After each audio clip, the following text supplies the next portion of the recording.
I'm going to talk a little bit about dating in different countries that I. And I'm going to start out with the worst, which is the Philippines. Dating is like prostitution.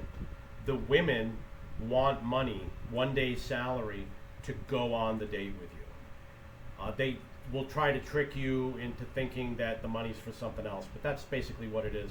The guys here say dating in the Philippines is transactional. Wasn't like that so much in other countries. In Colombia, the I would have to pay the taxi, and I bought them dinner. And I usually paid the taxi driver directly, and I usually saw them get out of the taxi. And when the date's over, usually you pay for a taxi, you give them the same amount of money to go home. Don't remember the price, but it was around $10 to $15. Over here, the taxi is going to be like $4 if you pay for a woman to show up on a date. And when I say 10 to 14, I'm talking about one way. Over here, it's like $4.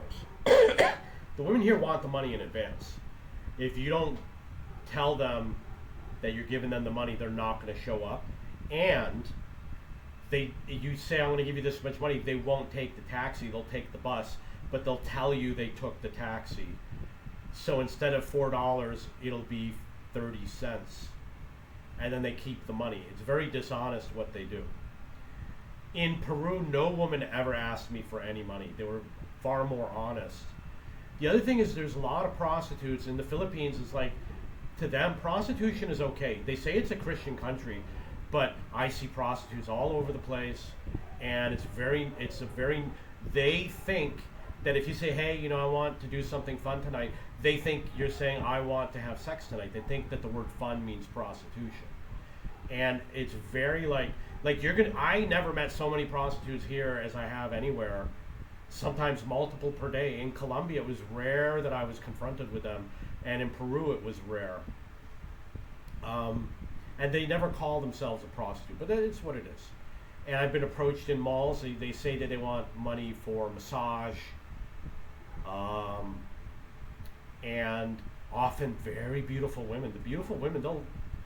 Beautiful women approached me and said she wanted to give me a massage at the mall, and of course I go to the police because I don't believe in this, that this should be at the mall. I mean, if you're going to do this, don't go to the mall and try to sell yourself to people. You know what I mean? Go do it on the street. Okay, so beyond that. So in Colombia, the prostitutes had a different attitude. They didn't want to be prostitutes. And they'll always say, well, I got to do it to pay for school. They'll always say it's for school. They're not keeping the money for school. Trust me on that. Unemployment is high in Colombia. Unemployment is high in the Philippines. In Colombia, in Medellin, it was like 18%. But in Colombia, the women would say, I don't want to be a prostitute. You don't have to give me any money. I want a boyfriend. I want to get married. They would say things like that. And the men would say, yeah, I know she's a prostitute, but she never asked me for money. They would say things like that. And the other thing was, over here, the women think, the women, first of all, they're very ugly in the Philippines. I would say 99.9% of them are extreme ugliness. And they know they're ugly, but when you're near the prostitutes, they think I want them. They act like I'm pursuing them. I'm like, I'm just walking to that restaurant. It's the only restaurant on the street from where I live. But they look at me like they're showing off their bodies. They got no bosoms whatsoever, and they're so ugly. And they wear ugly outfits. In Colombia, they were absolutely beautiful. But if you met a prostitute in Colombia, they would sit and talk with you for like an hour. Not say that they're a prostitute. They would sit and talk with you for an hour or for 2 hours at the bar. The men said that all the time. This woman, I chat with her for like an hour, and then I find out she's a prostitute. It's a different thing. They have different attitudes towards foreigners. Here in the Philippines, you're just money, and they're not prostitutes. They just see you as money, and that's it. It's always about the money. You don't give them money, you never see them again. And I experienced that in Colombia too. But in Colombia, they made more of an effort to make a connection with the guy. And I had better conversations, and they're happier people. They're far happier. In Peru, I had like one experience with a prostitute where she grabs my arm because the police maybe were going to arrest her or something, and she said novio. She was calling me her boyfriend, and I said, get away from me, and she ran after me, and there was a police officer there. You know, I'm just walking by like this, and the police officer's looking at her. They know that she's a prostitute. She's there every night, you know. And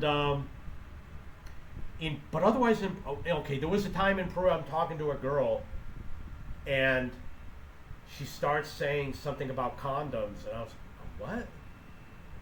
Condom? And I was like, oh, you know, she's a prostitute. She wanted me to go buy a condom. She said, go buy a condom or something like that. She's speaking in Spanish. And maybe my Spanish wasn't that good back then. And I saw her on a dating website. And I heard that in Colombia they would remove the prostitutes from the dating websites. But here, and in the United States, I met prostitutes. But over there, they don't tell you they're a prostitute. What they do in the U.S., like this woman says, meet me at the gas station. She's like, why do we meet at the gas station? And she wanted me to meet in her truck, not in my car. And this is a control thing. And I get in the truck, and we sit and chat for a while. And we're behind the gas station in her truck. And there's literally a restaurant bordering the gas station, and my car is parked right there. And she was a bit of a beautiful woman. And she said something like, I only come into town like once every 2 weeks. I said, okay, you come into town once every 2 weeks. And then she said, I'm meeting 3 other guys today. She said something like that. I was like, oh yeah, okay, you know, that's a busy schedule. I've done 2 dates before I've done 3 dates before in the same day. But I learned, you know, if the first date's good, you got to leave a good 6 hours, right? And I'm starting to think, wait a second here. She's meeting 3 other guys. She didn't mention anything about money. She said, what would you like to do? Because I got to make the offer. So why don't we go to a cafe? She said, oh, I'm not hungry, is what she says. And I don't remember her asking about going to a hotel. But, eventually she's going to say, you know what? I got to go meet somebody else. And then I get in my car, go home. And I'm like, yeah, she's clearly a prostitute. There was another one where a woman demanded money. Claimed she was in Ithaca, New York. I think she said, you got to give me $50. And I was like, I'm not giving you money to go on a date. And she responded back, you don't know how this works. And that's what she said. And so in New York, I don't know if I wouldn't say, I didn't really meet that many prostitutes. They hide it well. But in the Philippines, it's like all the women want to be prostitutes. To them, they will say to the end of the earth that they're against it. But when you read their profiles, they say, I'm naughty. Or they'll say things like, I could be the sweetest girl, but if you're on my bad side, I will be the witched torment that will ruin your life. That's their attitude. And I asked a random 100 women, what do you enjoy doing with a man? This is a leading question, you know, because half of them said perverted things. And in the U.S., women would never say perverted stuff like that. In Colombia, the conversations were always strange. They never really said much, and it was always in Spanish. Peru, I never got responses. As far as I know, they don't use email. But the women here, I would say, not good quality. Doesn't matter if they're young or old. I've got 65-year-old women. They say strange things to me. It's like being in a country that's in the middle of a war and only the survivors are left, and or it's like The Purge, or they think like zombies everywhere. That's what it's like living here. You don't see it, but when you get to talking to people, the crazy comes out. Okay, so I got another story I will tell you in another video.